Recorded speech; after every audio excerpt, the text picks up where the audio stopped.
É importante falar sobre a relação que o dinheiro tem com a saúde mental. Vamos começar a nossa rodada de entrevistas agora com a professora de Psicologia Econômica Vera Rita Ferreira. Olha só. Dinheiro pode afetar a nossa saúde mental, sim.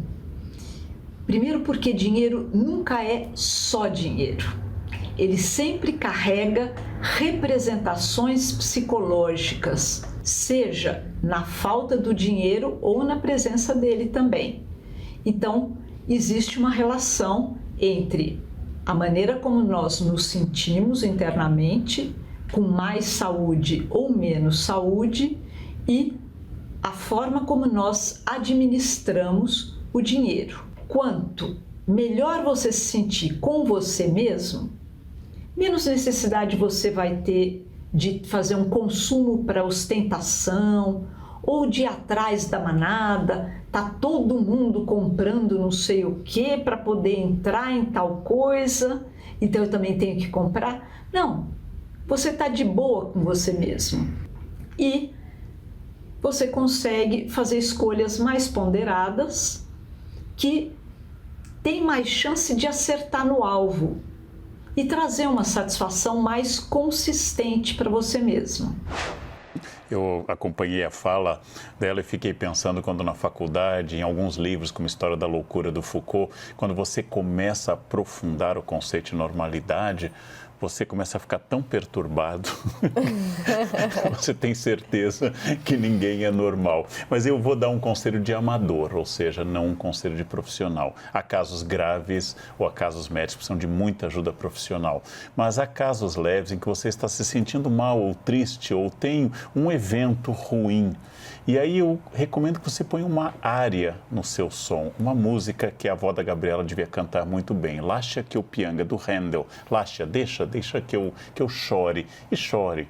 E chore bastante. Deixa que eu chore, né? A minha cruda sorte, a minha sorte terrível. Chora bastante, depois se recupera um pouco. Para casos leves, é não fugir da dimensão trágica da existência, não entrar na positividade tóxica tão criticada por aqui, que nós já citamos várias vezes, especialmente o filósofo coreano alemão Han, que não imaginar que a vida seja apenas de alegria. Aliás, é cafona, é aquela doença que tem o coringa, fica sorrindo obsessivamente. A vida não é o Instagram. Então, lascia que eu penso. De vez em quando, chore simplesmente e depois se recupera. Não passou, aí pega o número do doutor e começa.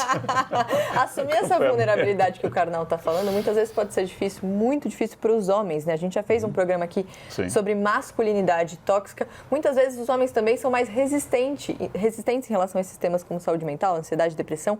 Tem pesquisa mostrando, inclusive, que o número de suicídios entre os homens é maior que entre as mulheres. A gente conversou com o Guilherme Valadares, ele é fundador do portal Papo de Homem e diretor de pesquisa do Instituto PDH, olha só. Os homens têm mais resistência ou não ao tema de saúde mental?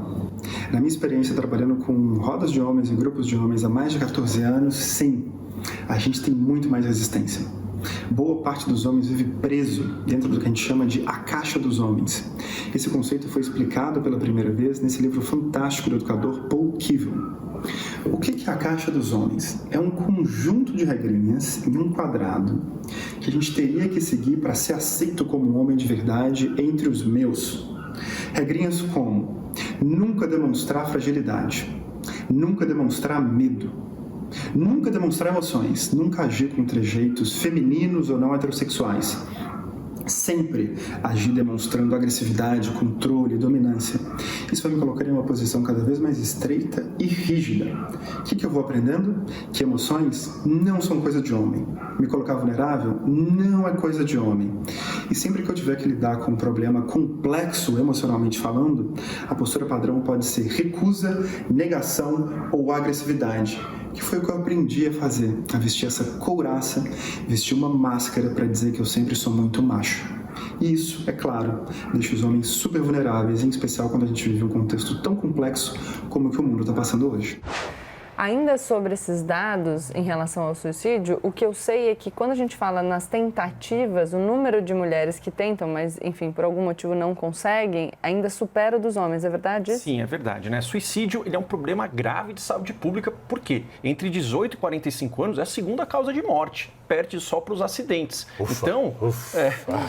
Tem 58. Ai, cara. Eu pensando, o que ele está festejando? Passou.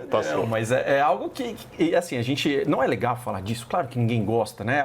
A boa notícia, como eu falo, é a gente falando, a gente consegue fazer passar, né? Ou seja, pensar que seria melhor se a morte viesse, esse seria o pensamento embrionário, ele nunca é normal, nunca é esperado que nós tenhamos isso, por pior que a nossa vida esteja. Porque a nossa mente, ela tem que ser capaz de lidar com isso. Se não está conseguindo, a gente tem que procurar ajuda. Mas as mulheres, elas tentam suicídio 2 vezes mais do que os homens, até porque, a gente pode falar disso depois, as mulheres têm mais quadros de transtornos mentais por N motivos. Agora, o que acontece é que os homens, de fato, cometem suicídio mais do que as mulheres porque eles têm acesso a meios letais. E aí, a gente já tira um pouco de lado aquela ideia, quem quer se suicidar, vai lá e se suicida. Quem não quer, faz para chamar atenção. Isso é talvez a maior bobagem, né, que se pode falar. Ninguém tenta suicídio para chamar atenção. Tem muitos outros meios de chamar atenção que são mais eficazes.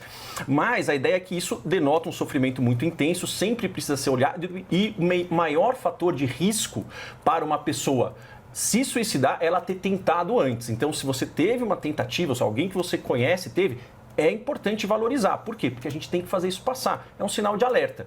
Então, seria só mesmo esse esclarecimento. Importante mesmo. Um negocinho antes Claro. da gente ir para o intervalo. Achei fundamental a fala do Dr. Marco nesse momento que a gente está vivendo. O que ele diz os homens têm acesso a meios mais letais e a gente falou de política pública. A gente precisa pensar em políticas que facilitam o acesso dos cidadãos a armas de fogo.